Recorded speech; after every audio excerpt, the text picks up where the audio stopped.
ফুচকা খাওয়ার জন্য আমরা এনাম মেডিকেল মাঠে চলে গেলাম আগে। কেউ বলে মেলার মাঠ, কেউ বলে বালুর মাঠ। যে যাই বলেন না কেন, তো আমরা চলে গেলাম ফুচকা খাওয়ার জন্য। তো ফুচকা খাওয়ার জন্য মানে মাঠে কিন্তু এত জমজমাট, কি বলবো, আমি অনেকদিন যাওয়া হয় না আমাদের ওখানে। তো কিছুদিন আগে কিন্তু এত জমজমাট দেখিনি। এখন আমি গিয়ে বলে যে এত জমজমাট হয়েছে, মানে সব কিছু পাওয়া যায়, এত এত কেক টেক, মানে মানে কিছুই অভাব নেই আর কি। মাঠে একদম জমজমাট, এত মানুষ। তো আমরা ফুচকা আমাদের খাওয়া হলো না, তো আমরা চলে যাচ্ছি এখন এনামের সামনে, মানে অপোজিটে চলে যাচ্ছি। ওখানে বার্গার খাবে বলতেছে বাচ্চারা, বার্গার খাবে ওরা, ফুচকা ওদের এত ভালো লাগে বলতেছে, ফুচকা খাবে না, ওরা বার্গার খাবে। তো ওদের জন্য চলে গেলাম। তো অর্ডার দিয়ে দিছে বার্গার বার্গার অর্ডার দিয়ে ওরা হচ্ছে গেঞ্জি দেখতেছে আমার আপু আর কি, হাউস আমার জন্য।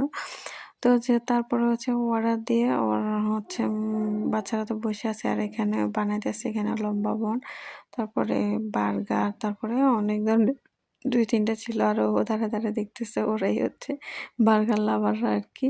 তো এই সুন্দর গেঞ্জি মানে বার্গারের দোকানের পাশে হচ্ছে এই ট্রলিটা বসে আর কি। খুবই সুন্দর সুন্দর গেঞ্জি পাওয়া যায় ওখানে। তো পছন্দ করে হচ্ছে আমার ননদ হচ্ছে নিয়ে নিছে দুইটা আর কি। আর এদিকে হচ্ছে বার্গার বানাইতেছে। বার্গারগুলো মানে খুবই তাড়াতাড়ি হয়ে গেছে, বেশিক্ষণ সময় লাগে না, যেহেতু সবকিছু রেডি, শুধু একটু গরম করে দিয়ে দিছিল আর কি। কিন্তু বার্গারগুলো এত একটা মজা লাগে না আমার কাছে। আমার কাছে খুবই মানে পছন্দ হয় না, তো কিছু করার নাই। কেউ তো আর খাবারের ভিতরে ঢুকে না, কেমন তো ওরাই যে খাইতেছে সবাই, মানে ওদের বার্গার এত পছন্দ, তো সবার জন্য হচ্ছে বার্গার নিয়ে নিছে। আর মাছি চালায় তো খাইতে বসে শান্তি নেই, মাছি খালি বুন বুন করে।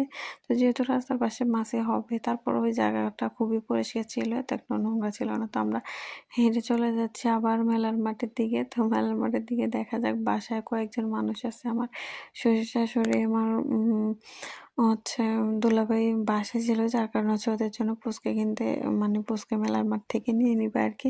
তো আমরা, আমার মেয়েটা ওর ফুফুর সাথে হাঁটতেছে, হাত ধরে আমার কাছে ভাগনা বলতেছে ফুফুর কাছে যাবে। তো এই যে আমরা হচ্ছে চলে যাচ্ছি এখন, মানে আমার বাড়ি চলে আসছে, অন্ধকার খুবই। আর এদিকে হচ্ছে বাচ্চাদের খেলনা টেলনা সবকিছু হচ্ছে বসছে, ওরা দেখে তো পাগল হয়ে গেছে যে এটা কিনে দাও এটা কিনে দাও। কারণ আমি তো একটা টাকাও নিছি না, উনি আমার কাছে টাকা ছিল না, তো ওদেরকে আর কিছু কিনে দিতে পারিনি। তো সবসময় তো আর কিনে দেওয়া যায় না, পসিবল না। সব মানে বাইরে গেলে কিছু না কিছু কিনে দেওয়া লাগে ওদেরকে, ওরা এত ডিস্টার্ব করে। তো হচ্ছে পুচকে নেওয়া শেষ আমাদের, এখন হচ্ছে বাদাম নিবে বাসার জন্য, মানে আমার বাদাম টাদাম বাইরে গেলে বাদাম বাদাম খাইতে খুব